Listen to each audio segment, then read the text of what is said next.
Okay, hello everyone. We are doing another Ask Me Anything, and this time Jill Shayan is asking me, Jessica Mokiber, the questions. The rules again are we're doing a hard 15 minutes. At 15 minutes, we are done. We know people are busy and you need to get back to your lives. She can ask me anything, work related or personal. Nothing is off the table. And I am not aware of any of the questions ahead of time. I have no idea what she's going to ask me. And if you guys would like to be part of this, would like to do an Ask Me Anything, please let us know. Hit us up. We'd be happy to have more people participate. And now I'm a little scared, but I'm ready. By the way, you just couldn't see my screen right now, could you? No. Okay, this weird, I'm not even say it. All right, so I'm going to start timing everyone. She should not, well, she probably should worry a little bit. Ready? And we're going to start. Jessica, last week, which is actually this week because we're wearing the same clothes, but we decided to do one day. You asked me about getting confidence to start our own company. I'd like to know why you decided, yes, you would come with us because you knew we really didn't have money. We were putting in our own money to do this. We were working for significantly less money. What made you decide to walk away from a steady income and come with us? That's a great question. And it reminds me of years and years ago before I was even working with you. And I would read those articles that would sometimes pop up in the news like, I left this great job so I could go do, I don't know, like apple picking or like knitting or crossword puzzles. And it was like, how do you leave a job with a stable paycheck to go do something that where you might not make money? And I'm being facetious, like people just leave jobs to follow their heart. How do you leave a job not knowing that you will succeed when you really need a paycheck to pay your bills? And originally, I was very sad about the idea of losing you and Andrea as colleagues, as I knew you were preparing your next phase. And for me, the work to work with charter schools since I started in 2014 has been so gratifying and so, I mean, just a really satisfying line of work where I can actually do something I believe in and work with people and schools and children and families who are actually making the world better. And that was the first time in a long time that I felt like my work sort of facilitated that in a small way, or that I could just be part of it, even just helping to amplify that message. So I knew when I started the work, I wanted to work in charter schools, but through the years, it became a little bit untenable to work in my last particular place of employment, which is not a big secret. I felt that you and Andrea had these great ideas, and I wanted to be part of what you were going to do. But it's scary, right, to leave a paycheck. And I remember one day I was just really upset about some of the behind the scenes work that I don't need to get into like the inside baseball, but I didn't feel really good about some of the funding decisions. Like some of the people that actually funded the work didn't align with my values and morals. And it's a huge privileged position to be able to walk away from something because your paycheck comes from someone that you don't agree with. But I was really, really lucky at the time that my husband was like, you know what, life is too short to be that unhappy in your job. And if you want to go do this, I fully support you, which is amazing. And I also understand I couldn't have done that without him and his support. But you and Andrea really had a compelling picture of what could be. And you were hoping that there would be someone to like help with the comms. And you were just so gracious to say that that could be me. And I think it was just a big chance. And you're like holding your breath a little bit, like, are we going to be able to get anyone to join us? Are we going to? But we always kept as our North Star, is this a really good, is this a good, is this good for the children? Is this good for the movement at large? And if you keep that as your North Star, I think people will follow and they will say, well, I want to be part of that. I want to work for people who truly believe in what this movement can be. So I really felt like, okay, take a deep breath, dive in, hope it works. If it doesn't, like you said, we can get new jobs because we all have certain skills. We can go back to something else. But I was really hopeful. I maybe was naive, but it has worked out really well so far. And it's been really awesome to see you guys just also grow in this way. And yeah, I think at the end of the day, you aligned with my values a lot more than other people did. And I wanted to be a part of that. In our very first interview, when you were interviewing me, I talked about race and I talked about issues we faced when we wrote an editorial that made, I think, the Brooklyn Eagle, it was. Mhm. And what followed, I received phone calls and texts. You received actual emails that were threatening, and they were about race. And I suppose when I ask this question, it's coming from a place of what we kind of already know. I want you to go back to that time. The editorial goes out. We all agree, just so you know, Jess is kind of our North Star saying, but if we write this, here's what's going back. But nothing in the media goes out before Jess okays it. So you get that placed in the paper as an editorial. The hits start coming. And they're racist and they're mean. And I want to know what your first gut reaction is. And now looking back those 18 months or 2 years, what did you learn from that? Mhm. My first reaction was I was like ill. Like I felt nauseous. I couldn't believe that I knew people could be that vile, but it was weird to see it in my own inbox. I remember the person who had written me hate mail had looked me up on Twitter and kind of had a broad idea of where I lived. And I have been sharing my journey living and building a tiny house in the Hudson Valley. And they had an idea that I lived this like idyllic life in the woods, and they wished bad things for me. And I was just absolutely stunned that someone would write something like that to someone they don't know. That I knew it happened, but when it happens to you, it's so shocking. So ill, nauseous, couldn't believe it. But then look at where we've been in the last few years as a nation, the last like 5 to 6 years. It's not there isn't a lot of room anymore, which I hope that we always can have the room for this, but for like a civil conversation and discussion of ideas, even when we don't agree. I would never think to lower myself to hate mail. But we have been guided by leadership that thinks it's okay to do that and bully people into submission. So it really shouldn't be all that shocking that then we see like normal people doing it to anyone. I think it also makes us easier targets because we're women. But that's the tenor of our current political environment, and it just trickles down into people's lives in every way.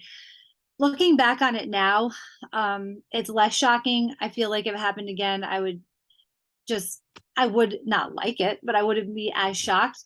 But I really hope that we can move beyond a world where that's people's first gut instinct. I don't know that we're there yet. I hope we're on the path to that.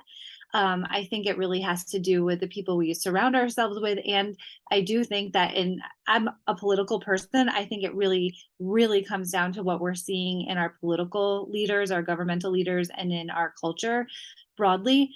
So I know it happens. I think a lot of people are kind of tired of that kind of talk. I don't know that I'm not naive. It's never going to end fully, but I hope that we can get past that and have a more um like productive exchange of ideas and not take to like threats. But if it happened now, I think I would be more a little hardened to it, unfortunately. I think I would have posted it publicly. Like I would have made all Oh, the messages, the guy's phone number, right? He actually called me recently again, which is oh my, hilarious. I just give it up, dude. All right. yeah. So you live in a tiny house. And I've often made a joke that my pickup truck was in a shed that was larger than your home. What made you decide to really minimize your lives and become tiny homeowners? By the way, your husband's not like a tiny guy, which always makes me laugh. Yeah, no, he's I was like, like 6'2". how did that Yeah. start? Um, let's see.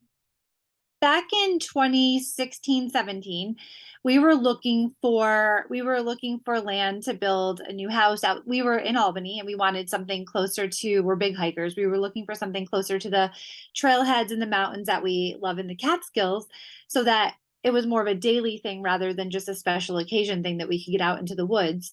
And we were looking for land. And again, like we are a political household, and my husband was reading the tea leaves and he didn't feel comfortable with the direction of the country. And he was like, I'm not sure I want to buy land and put down roots if this country doesn't always feel like a safe place or reflect his or my values. So he was really struggling with, do we stay and put down roots? But we weren't really ready to like move abroad or anything like that. Again, a hugely privileged position, I'm aware, but we didn't want to give up on anything. We just weren't sure where we wanted to be. We wanted to be a little bit more nimble if we had to be. And so I began thinking about the fact that we lived in a 3-bedroom house. We don't have children. We have dogs. What were those 3 bedrooms needed for? We had ours. Did we really, a guest room is fine, but what about the third? It was a lot of unused space. I started thinking about the fact that we like to travel. We like to be able to be a little bit more nomadic if it's possible. And we don't need all of this. So as we were looking to move, we were looking at bigger houses, which was so, that's the American way, right? Like upgrade, bigger is better.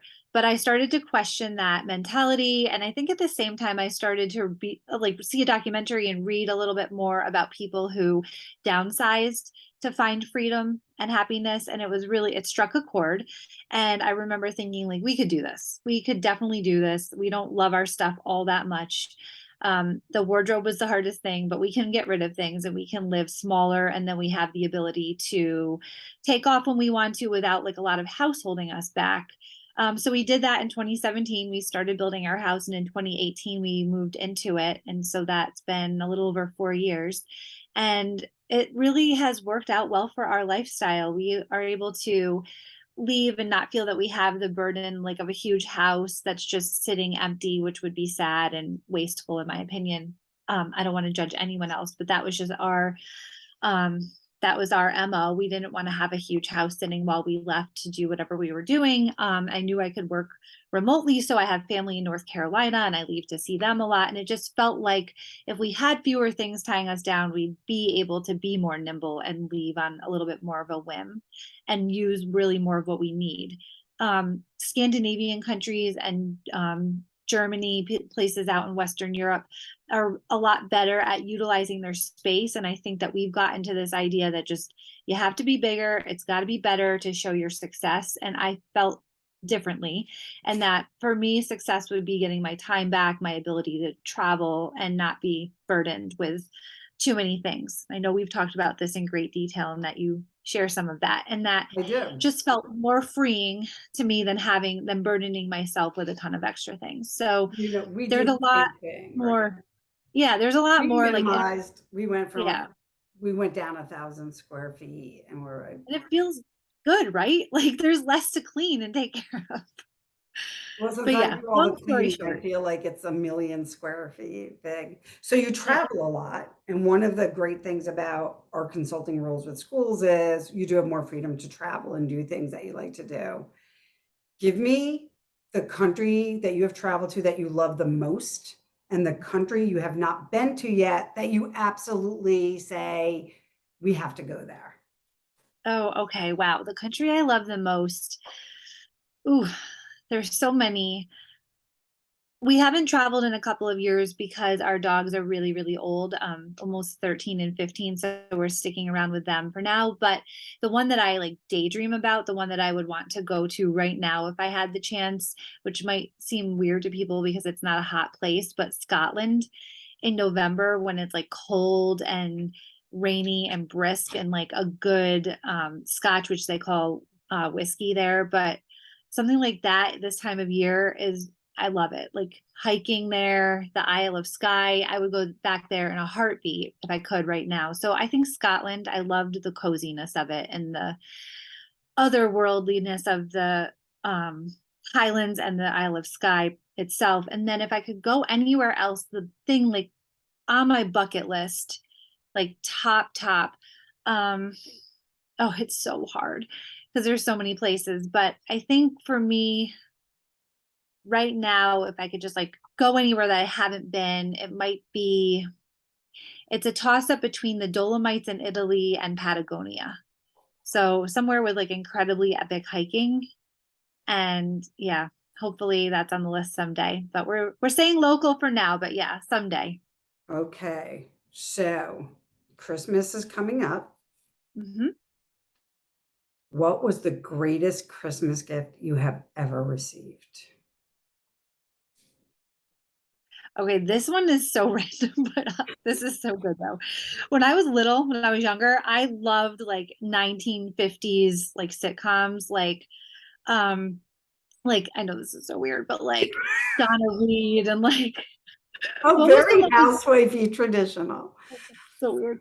What was the one with Patty Duke and Patty she Duke played Show. the Patty Duke show? Okay, I loved the aesthetic of a poodle skirt, like back in the day, like those old fashioned poodle skirts. And my mom made me one by hand. It's like pink with like an actual poodle on it, and it I'll was like have it. so.